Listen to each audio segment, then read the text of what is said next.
어제 우리는 하나님의 말씀으로 우리의 내면을 바라보면서 우리 안에 있는 그 더러움, 추악함, 교만함, 이기심과 같은 어둡고 더러운 죄들을 우리가 먼저 발견함으로 그 발견한 것을 하나님 앞에 가져와서 주님 앞에 회개하며 고백할 때 우리가 올바른 성도가 될 수 있다는 것과, 그것으로 인해서 우리를 통하여 이 세상에 하나님의 영광을 나타내고, 그리고 세상 사람들, 아직 예수 그리스도를 믿지 않은 세상 사람들이 그 영향력으로 다시 주님께 돌아올 수 있다, 우리가 그런 삶을 살자, 이렇게 나누었습니다.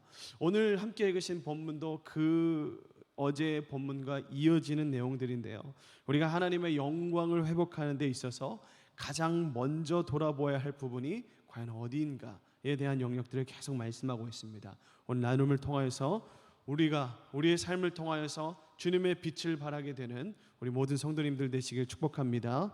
우리 함께 33절과 34절의 말씀 다시 한번 읽어보겠습니다. 함께 읽겠습니다. 시작. 주 여호와께서 이같이 말씀하셨느니라. 내가 너희를 모든 죄악에서 정결하게 하는 날에 성읍들의 사람 거주하게 하며 황폐한 것이 건축되게 할 것인즉, 전에는 지나가는 자의 눈에 황폐하게 보이던 그 황폐한 땅이 장차 경작이 될지라. 아멘. 오늘 본문은요, 이스라엘 백성들의 회복과 관련해서 매우 중요한 사실들을 기록하고 있습니다. 본문은 황폐해진 이 성읍의 재건과 황폐해진 땅이 회복될 것에 대해서 말씀하시는데, 즉 그들이 처한 외형, 보여지는 환경에 대해서 온전한 회복이 일어날 것이다 라고 하나님 지금 말씀하고 있습니다.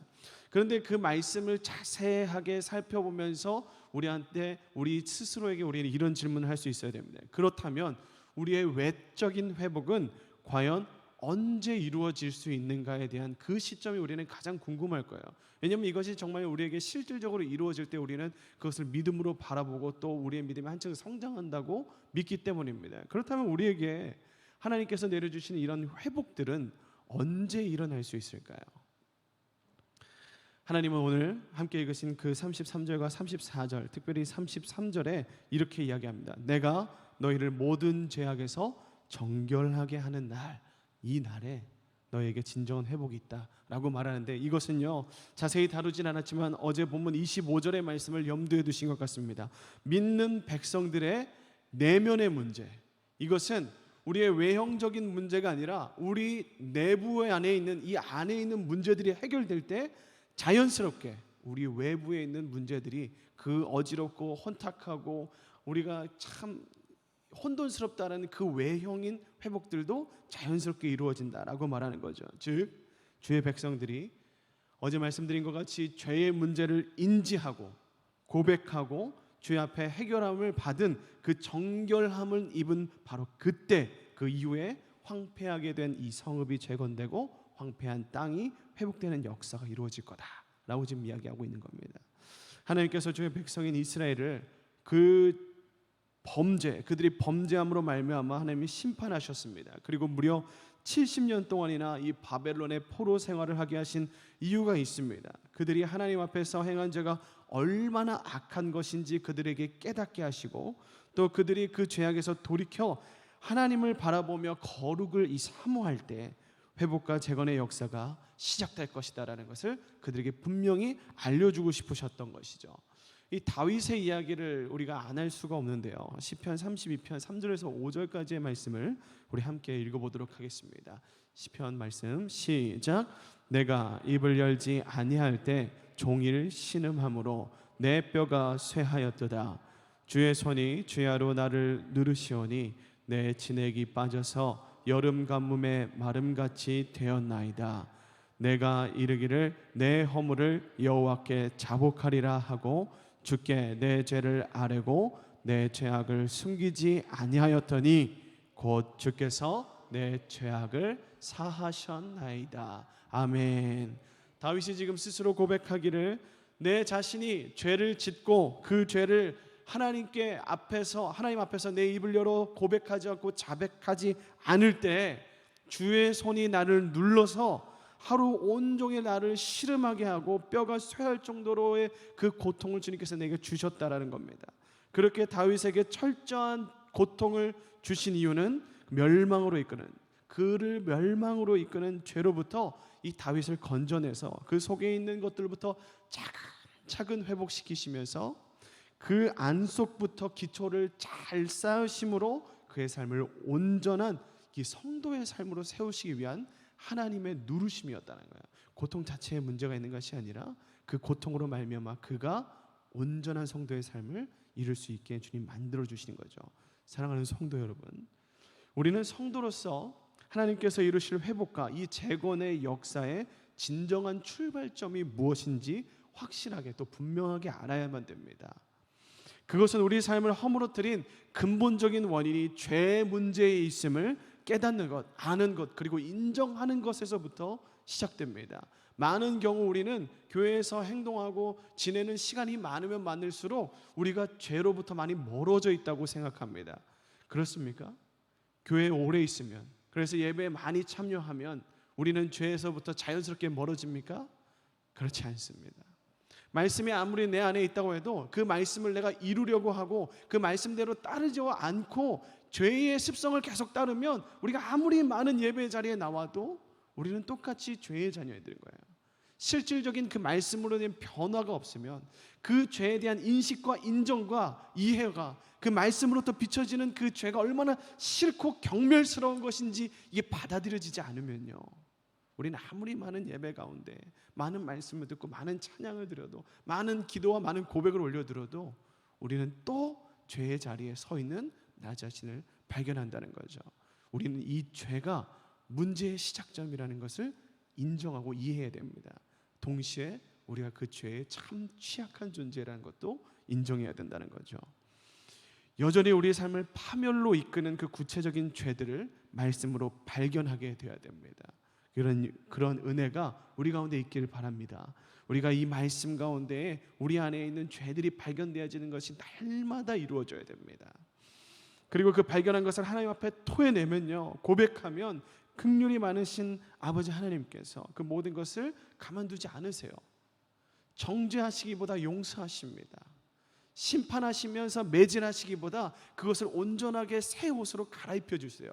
그것을 우리는 거룩하게 하신다라고 표현합니다. 거룩이 무엇입니까? 구별되는 거예요. 우리가 세상과 하나님을 겸하여 섬기던 우리의 삶을 이제는 구별하여서 하나님의 사람으로 온전히 하나님의 옷을 입혀주신다는 겁니다. 그게 언제 시작된다고요? 우리가 죄를 인정하고 주님 앞에 우리의 죄를 고할 때, 그때 하나님은 우리를 새롭게 하시는 겁니다. 35절에는요, 그렇게 회복시킬 하나님의 백성의 외적 상태에서 이렇게 말씀하십니다. 우리 35절의 말씀을 함께 읽겠습니다. 시작. 사람이 이르기를 이 땅이 황폐하더니 이제는 에덴 동산같이 되었고 황량하고 적막하고 무너진 성읍들의 성벽과 주민이 있다 하리니. 아멘. 하나님께서 다시 회복시키는 주의 백성의 땅이 이제는 에덴 동산과 같이 될 거다라고 기록합니다. 여러분, 에덴은 어떤 곳입니까? 여러분들이 에덴 하면 생각나는 이미지가 어떻습니까? 많은 것들로 이 에덴을 표현할 수 있을 겁니다. 그런데 저는 이곳을 이렇게 표현하고 싶습니다. 그곳은 아담과 하와가 끊임없이 하나님의 평안을 누릴 수 있었던 곳입니다. 그들은 걱정하지 않았어요. 그들은 고민하지 않았습니다. 그들 안에 끊임없는 평안을 가지면서 살 수 있었던 그 공간이 바로 에덴이었습니다. 아담과 하와가 그곳에서 어떻게 그렇게 평안을 누릴 수 있었습니까? 그것은 그들이 하나님의 말씀을 지켜 행할 때 그들이 하나님께서 말씀하신 것을 누릴 수 있었기 때문입니다. 하나님께서 허락하신 것을 하나님의 말씀 안에서 자유롭게 누릴 때, 그때 우리는 진정 우리 마음의 평안을 누릴 수 있다는 것이죠. 바벨론 포로에서 돌아와 회복된 땅, 이 에스겔 시대 이후에 하나님께서 회복을 명하시고 너희가 다시 예루살렘으로 돌아와 성벽과 성전을 건축하게 될 거다, 회복하게 될 거다라고 해서 실질적으로 그들이 포로 귀한 세대가 있죠. 귀한 세대로 이게 다시 예루살렘으로 돌아왔을 때 회복된 그 땅은요, 실제로는 에덴과 같이 아름답지 않았어요. 그들이 생각하는 것만큼 모든 게 짠 준비돼서, 아담과 하와는 사실 모든 것이 차려진 밥상에 그냥 숟가락만 얹은 거 아닙니까? 모든 것이 다 갖춰져 있는 그 상태에서 짠 만들어진 거예요. 근데 이스라엘의 상황은 이 에덴과 같지 않았어요. 여전히 그곳에는 사람을 수고롭게 하는 것들이 너무나도 많이 있었습니다. 성전을 다시 건축해야만 됐고, 성벽을, 그 성전을 지키는데 가장 중요한 성벽을 또 올리는데 많은 대적들이 그들을 괴롭히고 방해했습니다. 그것이 느헤미야와 학개와 에스라 시대에 있었던 그 일들이에요. 그럼에도 불구하고 이처럼 회복된 선민의 땅, 이스라엘 백성들의 땅을 에덴 동산에 빗대어 말씀하신 것은요, 하나님의 다스림을 받고 있다는 것과 하나님의 보호하심과 하나님의 인도하심을 받고 있다라는 인식 속에서 내가 너희에게 평안함을 주겠다, 에덴과 같은 평안함을 주겠다라는 것을 오늘 선포하고 계신 겁니다. 그리고 오늘 우리의 말씀을 듣고 있는 저 여러분에게도 동일하게 말씀하십니다. 여러분 힘드세요? 여러분 많이 지치세요? 여러분 쉬고 싶으세요?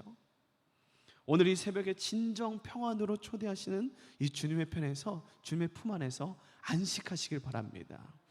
그저 아멘 하면서 그냥 우리가 끝내면서 그래 우리가 그걸 누려야지라고 생각하면서 끝나는 게 아니고 진짜 그 안식을 누리시길 축복합니다.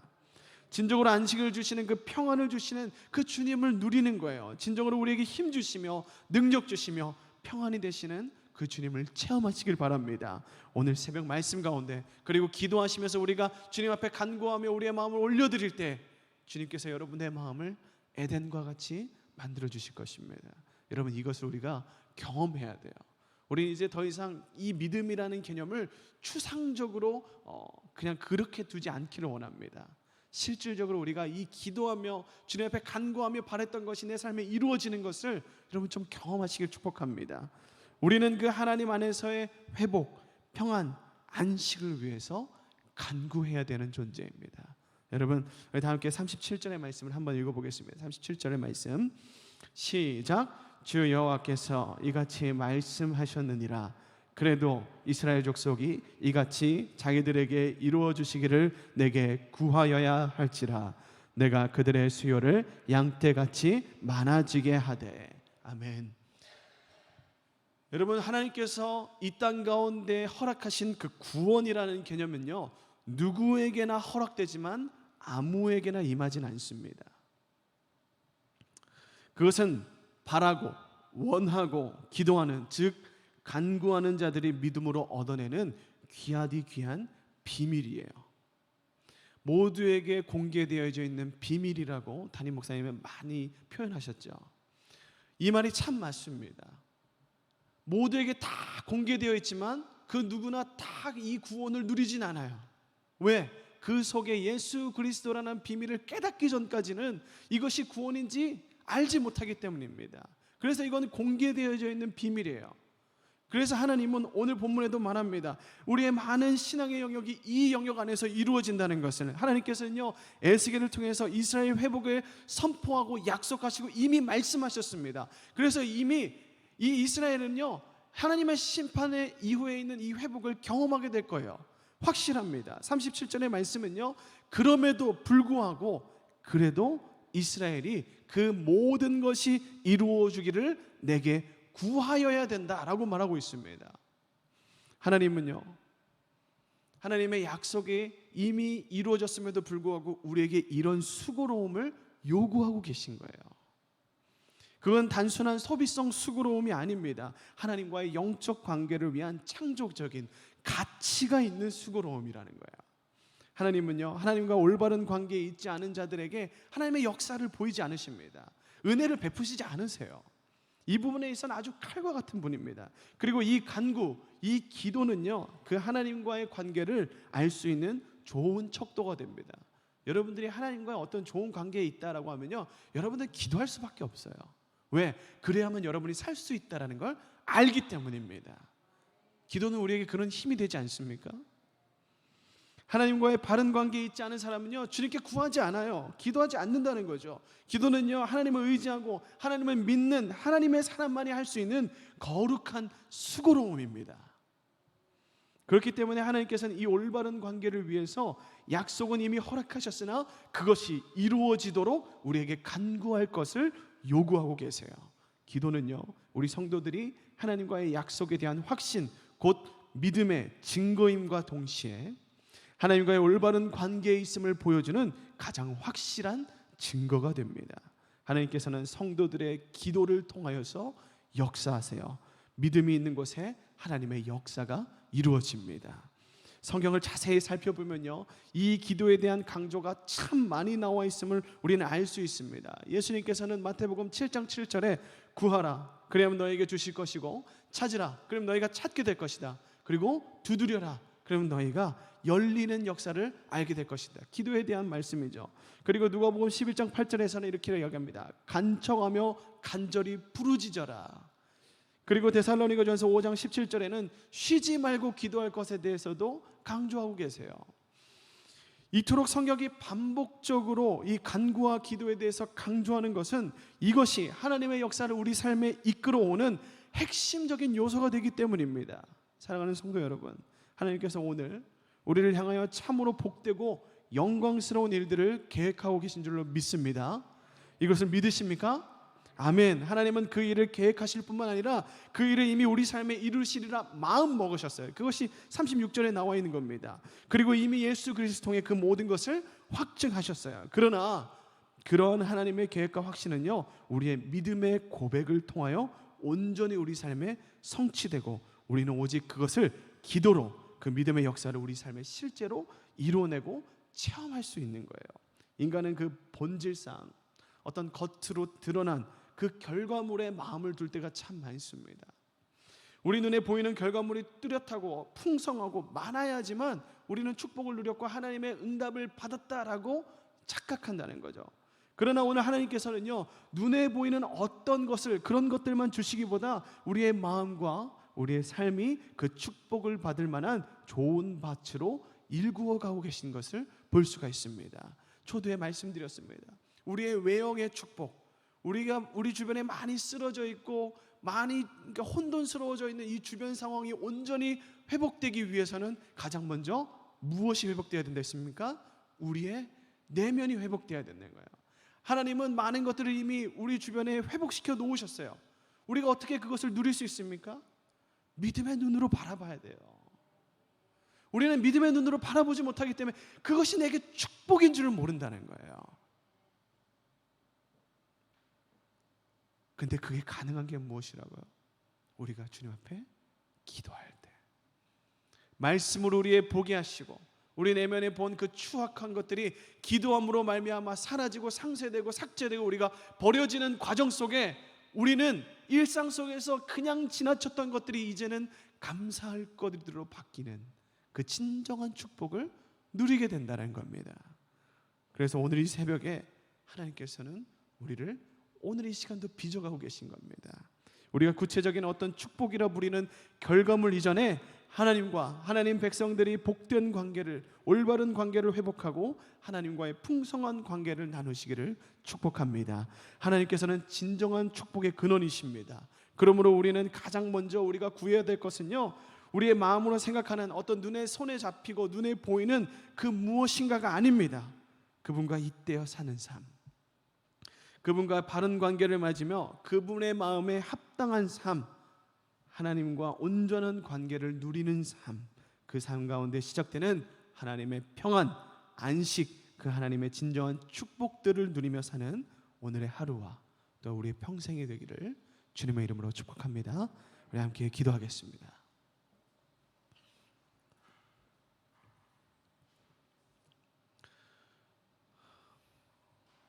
우리가 하나님의 축복을 누릴 수 있는 방법은 생각보다 간단합니다. 에덴의 동산에서 아담과 하와가 축복을 누린 방법은 하나님의 말씀대로 사는 거예요. 하나님의 말씀은 이미 우리에게 너무 잘 계시되어 있습니다. 성경 66권에 끊임없이 그 사랑이라는 단어로 우리에게 표현되고 있어요. 우리는 믿음의 눈으로 이 말씀을 보기 원합니다. 오늘 하루 하나님, 우리가 이 말씀을 가지고 나아갑니다. 우리를 사랑하시고 우리가 간구하고 바라고 주님 앞에 고백하는 그 순간 우리의 모든 것을 채우시는 하나님을 오늘도 하루 종일 충만하게 경험하는 귀한 날 되게 하여 주시옵소서. 우리 다 함께 그런 기도의 제목을 가지고 다 함께 주님의 이름을 한번 부르신 다음에 기도하며 나가겠습니다. 부르짖습니다. 주여 하나님,